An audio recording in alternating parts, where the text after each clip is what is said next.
Kiki Saputri bingung dihujat usai sindir jodoh Prilly Latukonsina. Gegara menyindir masalah jodoh Prilly Latukonsina, kini Kiki Saputri panik.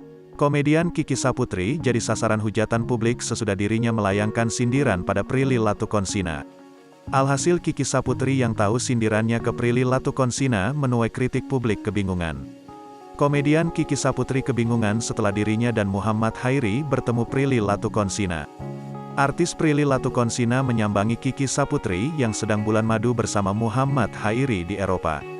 Saat bertemu pasangan pengantin baru Kiki Saputri dan Muhammad Hairi, Prilly Latukonsina sendirian tanpa pasangan. Ketika itu mereka tampak berkomunikasi akrab, bahkan Kiki Saputri sempat melayangkan sindiran pada Prilly Latukonsina yang masih hidup lajang. Pasca pertemuannya Prilly Latukonsina, komedian Kiki Saputri kini kebingungan dan membutuhkan bantuan. Sebab Kiki Saputri malah jadi sasaran publik gara-gara dirinya menyindir Prilly Latukonsina.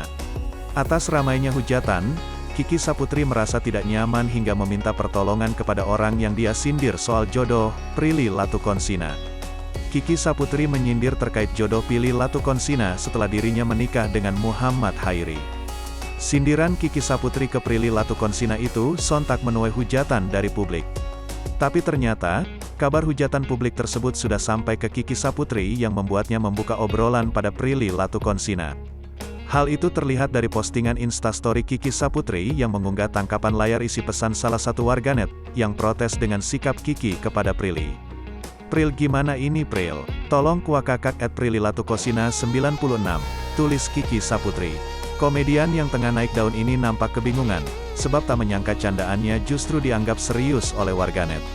Prilly pun langsung menanggapi postingan Instastory Kiki Saputri yang menandai akunnya. Aktris 27 tahun ini memberikan klarifikasi bahwa video dirinya dan Kiki Saputri itu hanya candaan saja.